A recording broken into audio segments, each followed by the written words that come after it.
I feel like his pre-pitch, watch, has he always been here? Like he's there now. He's where he's supposed to be. But I feel like slightly before, I felt like he's dropping it. He's getting more 45 degrees with his bat head here.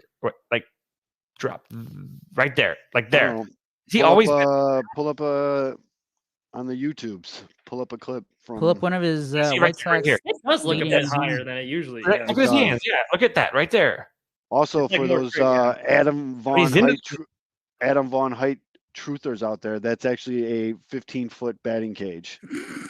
So he's definitely 6 feet tall. So he's doing a little dance here, but I mean, look at that. That feels different. The load or whatever is definitely much more noticeable. I know I couldn't even get that sentence out without laughing in my head. But here's 2019. Let's check it out. It's weird that you had this video.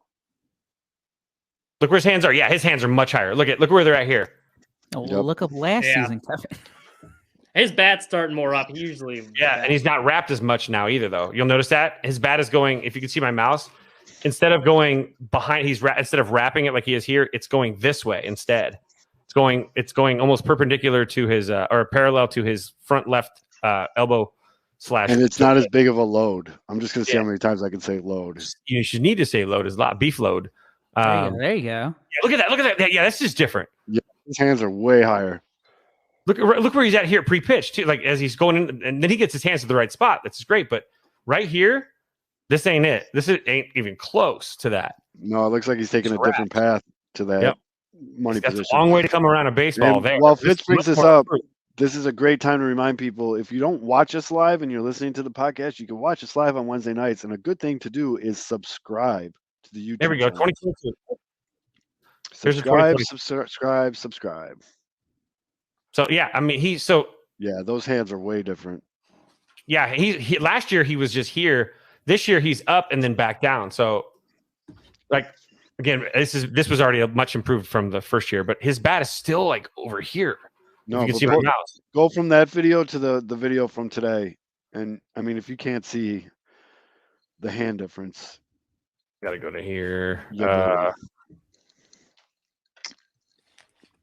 That first couple boos went down way too smooth. I'm gonna get. That's all it takes. Little Rami Gonzalez talk. Yep. Yeah. Right. Look at dude. Oh man, that's night and day. Now that you've seen it, it's totally different, right? Yeah. I wish I could see it from a straight on view as opposed to a little bit back here. But the problem is he's too tall. That 10-foot crossbar that's going across blocks the view. He's got those hands up. It's almost like he's like in a praying position. Yeah. And then he's back. He always had an open stance too. Not that open. I don't think. He might have opened it up a little bit. I feel like he's also taken down that front side, that left leg. He's not going up as high. He's not kicking as high. He's taking the kick down a little bit. He's trying to get to the ball a little quicker. Look at that. Look at his front leg. That's apex right there. Right. Fitz, as a coach, so Vaughn's biggest struggle, he's got no problem turning on fastballs. So look where he's at here with his front leg from last year. Yep. And then look at this year. That's his apex. So he's quieting. They call that quieting. Yep. He's quieting down a lot of noise, trying to get to the baseball quicker. Fid's the coach. 2 questions. One, it's pretty well known that Vaughn has no problem getting the fastballs, but with that quieter front step and that quicker front step, is that going to allow him to sit back a little bit more on these breaking balls? It's timing. It's a timing mechanism. He's reducing the noise in the timing mechanism. So I mean, if there's less noise, again, he can keep that leg up and keep that weight back. If you commit with that high leg kick, you're committed. Like you're committed.